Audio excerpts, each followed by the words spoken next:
Okay, तो hello students, welcome to pure mathematical academy. तो आज जो प्रॉब्लम को लेकर हम डिस्कशन करेंगे, ये सी एस आई नेट दिसंबर 2025 पेपर में पूछे गए क्वेश्चन था।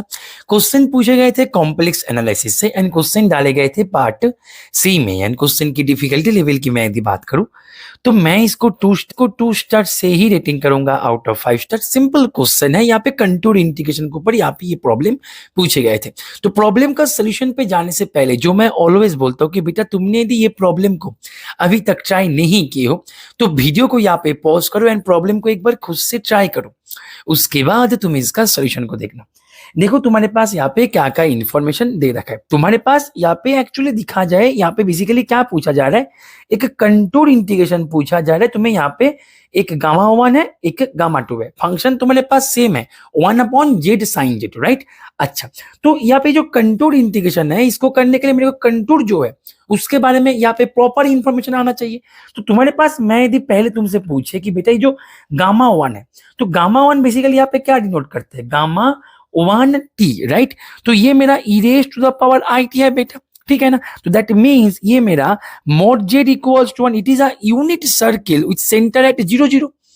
तो मेरे पास गामा वन जो मेरे पास कंटूर है वो मेरे को निकल के आ गया mod z equals to 1, right. तो मैं पहले क्या करता है, option A and option B का काम मैं पहले कर लेता कि option A and option B तुम्हें यहाँ पे गामा वन के बारे में पूछ रहे हैं, तो मैं पहले गामा वन का काम कर लेते, राइट। अच्छा, यानी कि मुझे यहाँ पे क्या करना है, इंटीग्रेशन ओवर यहाँ पे mod z इक्वल्स टू 1, क्योंकि यही मेरा गामा वन है, राइट। अच्छा, यहाँ पे dz by z sine z, right. अच्छा बेटा यहाँ पे ना एक बात बताना बहुत जरूरी है, एक बात को लेके बातचीत कर लेना बहुत जरूरी है। वो बात ये है कि मेरे यहाँ पे जो t है, t मेरा 0 से 2 पाई तक है। यानी कि मेरे यहाँ पे ये जो सर्किल की मैं यदि बात करें, मैं इसको यदि राउंड दे तो 0 से 2 पाई, मतलब ये एक सिंगल राउंड है। यदि मेरे पास मानो कल को जाके प्रॉब्लम में 0 से 4 पाई यदि दे देते तो मेरे पास यहाँ पे ये है सिंगल राउंड, एक बार और तुम्हें राउंड देना पड़ते। इन दैट केस तुम्हें यहाँ से एक बार और तुम्हें यहाँ पे राउंड देना होते, तुम्हारे पास 2 राउंड आ जाते। इन दैट केस वाइडिंग नंबर का कॉन्सेप्ट आते, दैट मींस तुम्हारे पास वाइडिंग नंबर को अलग से मल्टीप्लाई करना होते। हालांकि मेरे ये प्रॉब्लम में सिंगल राउंड है, दैट मीन्स वाइडिंग नंबर 1 है, तो वाइडिंग नंबर कॉन्सेप्ट को अलग से यहाँ पे इंट्रोड्यूस करने की कोई जरूरत नहीं है। लेकिन कल को जाके मानो 4 पाई है या फिर 6 पाई है या फिर 8 पाई है, तो तुम्हारे पास यहाँ पे 8 पाई माने 4 राउंड, दैट मीन्स वाइडिंग नंबर 4, तो उसको आगे तुम्हें दिमाग में लेके आगे तुम्हें मूव करना होता है, राइट। तो ये एक छोटा छोटा सा मतलब बात है, लेकिन बहुत ही इंपॉर्टेंट है, जो कई सारी जगह में यूज हो जाता है। तो वाइडिंग नंबर का कॉन्सेप्ट जब भी तुम कंटूर इंटीग्रेशन के काम करोगे, वाइडिंग नंबर का कॉन्सेप्ट एक बार दिमाग में जरूर एक बार चेक कर लेना और दिमाग में एक बार नोट कर लेना, राइट। तो हम आगे बढ़ते हैं, हालांकि हमारे यहाँ पे इसका कोई जरूरत नहीं है। अभी देखो मैं यदि बात करें, मेरे यहाँ पे इसका कंटूर इंटीग्रेशन निकालने के लिए मेरे को यहाँ पे सिंगुलरिटीज को ढूंढना बहुत जरूरी है। देखो जब मैं सिंगुलरिटीज को ढूंढेंगे, मेरे यहाँ पे z sine z equals to 0, मुझे ये चेक करना है। तो बेटा एक बात बताओ, जेड इक्वल्स टू 0 पे ये जो क्वांटिटी है ये मेरा 0 हो जाएगा। वैसे ही मैं यदि साइन जेड इक्वल्स टू 0 करे तो भी मेरे पास ये 0 हो जाएगा। Sine z equals to 0 gives you n pi where n belongs to integer. Is it okay बेटा? Very good. अच्छा, दैट मीन्स इसका सिंगुलरिटीज की मैं यदि बात करें, मेरे पास इसका सिंगुलरिटीज आ जाएगा जेड इक्वल्स टू 0 पे। अच्छा, यहाँ पे फिर से एक बात यहाँ पे बताना बहुत जरूरी है। देखो जेड इक्वल्स टू 0 पे यहाँ पे ना मेरे पास डबल सिंगुलरिटी आएगा, क्योंकि तुम देखो यहाँ पे जब मैं n पाई को यूज करेंगे तो n पाई जब है, n मेरा इंटीजर से आ रहा है, तो n को मैंने 0 भी ले सकते। तो इन दैट केस मेरे पास यहाँ पे तो 0 पहले से आ गया था, मेरे पास यहाँ पे n पाई से भी एक 0 आ जाएगा। दैट मीन्स 0 पे मेरे पास सिंगुलरिटी आएगा। हालांकि ये जो है ये एक पोल टाइप सिंगुलरिटी है, लेकिन ये डबल है, राइट। बाकी जो है बाकी आएगा pi plus minus 2 pi plus minus 3 पाई, इस तरीके से आगे चलेगा। तो यहाँ पे इसका सिंगुलरिटीज है, राइट। अच्छा फाइन, अभी यहाँ पे ध्यान दो कि मेरे पास मेरा कंटूर क्या है सर। कंटूर तो मेरे पास एक यूनिट सर्किल है सर, इज इट ओके? तो यूनिट सर्कल में मेरे पास सिंगुलरिटी यहाँ पे कौन कौन सा आ रहा है? तो यूनिट सर्कल में मेरे पास यहाँ पे ना तो प्लस माइनस पाई है, ना तो प्लस माइनस 2 पाई है, ऐसे करके कोई भी नहीं है, ओनली 0 यहाँ पे है। तो मेरे यहाँ पे मैं यदि कह दे तो मेरे पूरे क्वेश्चन में मैं जब गामा 1 कंटूर के ऊपर काम करेंगे, यानी कि जब मैं मोड जेड इक्वल्स टू 1 ये कंटूर में काम करेंगे, इन दैट केस मेरे पास केवल और केवल एक ही सिंगुलरिटी है जो कि जेड इक्वल्स टू 0 पॉइंट पे। अभी ये मेरा पोल आ गया, यहाँ पे डबल पोल है, ठीक है ना, डबल पोल। तो यहाँ पे इसका इंटीग्रेशन का वैल्यू क्या होगा वो निकालने के लिए मैं यहाँ पे कॉशी रेसिड्यू फॉर्मूला यूज कर सकते हैं। तो कॉशी रेसिड्यू फॉर्मूला यूज करके मैं यहाँ पे 0 पॉइंट पे रेसिड्यू को अलग से निकालेंगे। इज इट ओके बेटा? Very good. तो 0 पॉइंट पे मैं यहाँ पे मेथड नंबर 1, ध्यान से देखो, मेथड नंबर 1 मैं यहाँ पे जेड पॉइंट पे रेसिड्यू निकाल सकते हैं, रेसिड्यू एफ जेड पॉइंट पे, ठीक है ना। तो ये हम जिस तरीके से निकालते हैं, यहाँ पे 2 ऑर्डर का यहाँ पे पोल आ गया, तो limit z tends to 0 d मतलब डी डी जेड इंटू यहाँ पे z dash to the power 2 into f of z. तो z dash to the power 2 ऊपर नीचे कैंसिल होकर तुम्हें पता है कि कैसे यहाँ पे रेसिड्यू निकालता है, तुम्हें पता है, राइट। तो वहां से तुम कर सकते हो, लेकिन बात यहाँ पे ऐसे है, मैं यदि रेसिड्यू निकाल के कॉशी रेसिड्यू फॉर्मूला अप्लाई करे 2 pi into residue of f at z equals to 0 point पे, मैं यदि ये अप्लाई करे तो यहाँ पे हो जाएगा, ऐसे नहीं कि नहीं होगा, लेकिन मेरे को थोड़ा सा टाइम लगेगा, 5-7 मिनट टाइम लग जाएगा। लेकिन इसको मैं जल्दी करने के लिए क्या करेंगे, ध्यान से देखो, मुझे यहाँ पे एक्चुअल में मैं कॉशी रेसिड्यू फॉर्मूला ही यूज करने जा रहा है, लेकिन रेसिड्यू को जो निकालने का फॉर्मूला है, वो जो लिमिट वाला फॉर्मूला है, मैं यहाँ पे वो यूज नहीं करेंगे। यानी कि सरल शब्दों में कहा जाए, by applying Cauchy residue formula इनका वैल्यू हो जाएगा 2 पाई iota into residue of F 0 point पे, क्योंकि यहाँ पे 0 पे यहाँ पे इसका सिंगुलरिटी है। Very good. अब यहाँ पे ध्यान दो, मेरे यहाँ पे ये रेसिड्यू निकालने का यहाँ पे एक फॉर्मूला, यहाँ पे मैंने एक मेथड मैंने बताया कि लिमिट वाला मेथड, लेकिन लिमिट वाला मेथड में होगा क्या कि तुम्हारे पास एल शॉपिटल पहले यूज होगा, मतलब पहले डेरिवेटिव होगा, फिर एल शॉपिटल यहाँ पे 2 बार यूज होगा, तो होगा क्या कि थोड़ा सा टाइम लग जाएगा। तो मैं ये मेथड से नहीं जाएंगे। तो सर कैसे जाएंगे? ध्यान से देखो, हमारे पास एक और रूल होता है। एक और रूल क्या है कि residue of f at 0 point पे, ये एक्चुअली होते क्या है, ये मेरा कोएफिशिएंट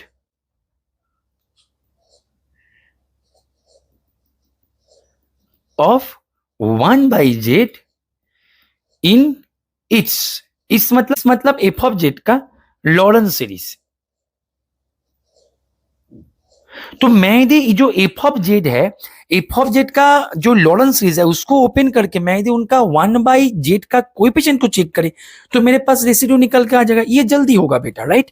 अच्छा देखो, मेरे पास एफ ऑफ जेड था क्या, तुम लोग सर आपके पास एफ ऑफ जेड था z sine z 1/z sine z, right. अच्छा very good.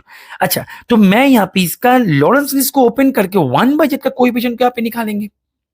Is it okay? Very good. अच्छा ध्यान दो, तो यहाँ पे एफ ऑफ जेड अपने पास 1/z, मैं यदि साइन जेड का सीरीज को एक्सपांड करी तो मेरे पास यहाँ पे हो जाएगा 1/z minus z cube by 3 factorial plus z raise to the power 5/5 factorial minus z raise to the power यहाँ पे 7/7 factorial and so on and so on and so on, इस तरीके से। अभी एक काम करो ना, तुम देखो यहां से तुम ना जेड को कॉमन लेके आ सकते हो 1/sin जेड के एक्सपांशन से, राइट। Okay fine. तो यहां से मैं जब जेड को यहां से कॉमन लेंगे तो मेरे पास 1/z² यहाँ पे आएगा और यहाँ पे आएगा 1 माइनस यहाँ पे z cube by 3 factorial plus z raise to the power 5, sorry मैं जेड को कॉमन ले, दैट मींस यहाँ पे 4 होगा, जेड को कॉमन लिया मैंने, यहां से जेड को कॉमन ले लिया, राइट। तो 5 की जगह में 4 हो जाएगा। Very good. यहाँ पे हो जाएगा z raise to the power 6, okay, plus dot dot dot, right. अभी देखो ये जो है ये एक्चुअल में क्या आ गया, 1/z², 1 माइनस को मैं यदि कॉमन ले लिया, z²/3 factorial minus z raise to the power 5 मतलब 4/5 फैक्टोरियल माइनस यहाँ पे मैंने माइनस को कॉमन ले लिया, यहाँ पे प्लस हो जाएगा, okay, 7 factorial minus dot dot dot, right. तो ये जो है इसके ऊपर -1, मैंने रेसिप्रोकल को मैंने ऊपर किया। अभी देखो मैंने यहाँ पे हमने यहाँ पे ना क्या किए थे, बचपन में हमने ये यूज किए थे, ये सीखे थे हमने। क्या सीखे थे sir? 1 minus x raise to the power 1 यदि हो जाए या फिर जेड यदि ऐसे हो जाए तो ये हो जाता है 1 plus Z square plus dot dot dot, कुछ इस तरीके से होता है। लेकिन यहाँ पे प्रोवाइडेड होना चाहिए कि मेरे पास ये जो मॉड जेड है ये लेस देन 1 होना चाहिए। यहाँ पे भी सेम कॉन्सेप्ट हम यहाँ पे यूज करने वाले हैं। मेरे पास यहाँ पे क्या दे के रखे थे, यहाँ पे दे रखे थे एक यूनिट सर्कल। दैट मीन्स इसको मैं यदि यूज करे तो ऑब्वियस सी बात है मैं इनको वो जो फॉर्मूला है बाइनोमियल का, इसको मैंने वो जेड वाला पोर्शन में ले सकते हैं। अभी मेरा जो दिए गए यूनिट सर्कल है वहां पे मेरे पास ये क्वांटिटी ऑलवेज लेस देन 1, इसको अलग से चेक करने की कोई जरूरत ही नहीं है, always less than 1। That means मैं यहाँ पे वो फॉर्मूला को यूज कर देंगे। यानी कि सर यहाँ पे क्या कर देंगे आप, यहाँ पे मैं एफ ऑफ जेड को कुछ इस तरीके से लिखेंगे 1 बाई जेड स्क्वायर। यहाँ पे मैंने इसको जब अप्लाई करेंगे तो मेरे यहाँ पे पहले 1 प्लस जेड, जेड माने मैंने ये इस पूरे क्वांटिटी को ले लिया, यानी कि z square by 3 factorial minus z raise to the power 4 by 5 factorial plus z raise to the power 6 by 7 factorial minus dot dot dot. ये हो गया। फिर क्या होगा, फिर होगा यहाँ पे प्लस ये जो भाई साहब है 3 factorial minus z raise to the power 4 by 5 factorial plus dot dot dot, इनका स्क्वायर फिर इनका क्यूब फिर एंड सो ऑन। मेरे को इतना कुछ लिखने की कोई जरूरत नहीं है, क्योंकि जब भी मैं यहाँ पे 1 बाई जेड स्क्वायर से मल्टीप्लाई कर देंगे अभी तुम्हें लग रहा होगा कि सर हमने मतलब जितने टाइम पे ये सब कर रहे हैं, लॉरा सीरीज ओपन कर रहे हैं, इतने टाइम पे सर हमने वो लिमिट वाला फॉर्मूला से ही हम कर देते, जल्दी हो जाते। बिल्कुल सही। लेकिन बात ऐसे है कि तुम लिमिट वाला फॉर्मूला को तुम घर पे करो और ये जो फॉर्मूला इसको तुम ऐसे करो। मैं एक्चुअली यहाँ पे समझा रहा हूँ, इसीलिए टाइम लग रहा है बेटा। जब तुम खुद करोगे ना, मतलब यकीन मानो ये मतलब 1 से 1.5 मिनट के अंदर ये हो जाएगा। Right, okay fine. अभी ध्यान दो, जब मैं इसके साथ जब मल्टीप्लाई करेंगे तुम मुझे एक बात बताओ, यहाँ पे जब ये मल्टीप्लाई होगा तो ये क्या देगा, first term 1 by z square, फिर 1 बाई 3 फैक्टोरियल, फिर 1 by z square by 5 factorial, फिर यहाँ पे z raise to the power 4 by 7 factorial, फिर डॉट डॉट डॉट। फिर यहाँ पे जब स्क्वायर करोगे मेरे पास यहाँ पे कहने का मतलब यही है कि 1 बाई जेड का कोई टर्म यहाँ पे आया ही नहीं है, यहाँ पे कोई भी टर्म यहाँ पे नहीं आए हैं। तो दैट्स वाई मेरे पास 1 बाई जेड का कोएफिशिएंट 0 है, तभी जाके इसका कोई टर्म नहीं आया। बस यहाँ पे क्वेश्चन खत्म हो गया। दैट मीन्स यहाँ पे मेरे पास पूछा जा रहा है कि इसका रेसिड्यू 2 पाई आई के साथ रेसिड्यू को मैं मल्टीप्लाई करेंगे, रेसिड्यू मेरे पास 0 आ गया, क्योंकि 1 बाई जेड का कोएफिशिएंट तो मेरे पास 0 है भाई। राइट, तो दैट मीन्स ये मेरा हो गया 0, बस आंसर हो गया। दैट मीन्स मैं यदि पूरे पेज को इरेज कर दे, पूरे पेज को मैं यदि इरेज कर दे तो ये सही है, ये गलत है। अभी मैं यहाँ पे गामा 2 कंटूर को लेकर बात करते हैं। देखो गामा 2 कंटूर जो है वो बेसिकली क्या है, 1 minus 1 plus i, right, equals to यहाँ पे mod of e raise to the power i t, यानी कि मेरे पास ये मेरा ऐसे है। तो ये जो है ये भी एक सर्कल है, यूनिट सर्कल, लेकिन इसका जो सेंटर है वो है 1,1, ये है इसका सेंटर। राइट, अच्छा, तो यहाँ पे मेरे पास 1, यहाँ पे मेरे पास 1, तो 1,1 को सेंटर करके यहाँ पे 1 रेडियस करके एक सर्कल। अभी तुम मुझे एक बात बताओ, मेरे यहाँ पे ये जो सर्कल मैंने ड्रॉ किया, मेरे इसका जो सिंगुलरिटीज है 0 पे है, एक है पाई पे, एक है नेगेटिव पाई पे, उसके बाद 2 पाई पे। तो कहने का मतलब यही है कि मेरे यहाँ पे ये जो मैंने सर्कल ड्रॉ किया, मतलब ये जो कंटूर है इसके अंदर इसका कोई भी सिंगुलरिटी नहीं है, क्योंकि मेरे पास इसका जो सिंगुलरिटी है, इसका सिंगुलरिटी को मेरे को पहले यहाँ पे ढूंढना है। तो मेरे यहाँ पे जो भी सिंगुलरिटीज आ रहा था, यहाँ पे नेगेटिव 2 पाई ऐसे करके आगे जा रहा है, आगे जा रहा है, तो इसके पास कोई भी सिंगुलरिटीज नहीं है बेटा। तुम बोलो हाँ बिल्कुल सही है सर। तो जब इसके पास कोई सिंगुलरिटी नहीं है तो कॉशी फंडामेंटल रूल क्या कहते हैं, क्या कहते हैं, तो मेरे पास यदि सिंगुलरिटी नहीं है तो वो एनालिटिक है। तो दैट्स वाई मेरे पास यहाँ पे इसका इंटीग्रल क्या हो जाएगा, 0 हो जाएगा भाई, कॉशी फंडामेंटल रूल। तो दैट्स वाई मेरे पास इनका इंटीग्रल हो जाएगा 0, क्योंकि इसके पास कोई सिंगुलरिटी नहीं है। बस हो गया आंसर। तो इसका आंसर हो जाएगा option A and option D. बहुत ही सिंपल प्रॉब्लम था। जब तुम इसको खुद करोगे ना मैक्सिमम 2 से 3 मिनट लगेगा, उससे अधिक नहीं लगेगा। राइट, तो आई होप कि ये सोल्यूशन तुम्हें समझ में आ गया, और ऐसे ही कॉन्सेप्ट्स को सीख के तुम यदि तुम्हारे प्रिपरेशन को एक सिस्टमेटिक ट्रैक में कन्वर्ट करना चाहते हो under a proper guidance, then you can enrol yourself in our regular batch. हमारे रेगुलर बैच में ज्वाइन करने के लिए तुम्हें करना क्या होगा, स्क्रीन पे दिए गए ये जो नंबर है, ये नंबर पे तुम्हें कॉल या फिर व्हाट्सअप करके उसके बारे में जानकारी ले लेना है। और तुम्हें जो तुम्हारे प्रिपरेशन को एक हाई क्वालिटी टेस्ट सीरीज के माध्यम से आगे लेकर जाना चाहते हो, एक ऐसे टेस्ट सीरीज जो कि कोई भी प्रीवियस ईयर क्वेश्चन को कंटेन नहीं करता है, 100% new problem, no PYQ, then you can enrol yourself in our test series batch. जो कि सेपरेटली आता है, उनके लिए तुम्हें करना क्या होगा, सेम इसी नंबर पे ही कॉल या फिर व्हाट्सअप कर देना है, ठीक है। तो पढ़ते रहो बेटा, हैप्पी लर्निंग विथ PMA।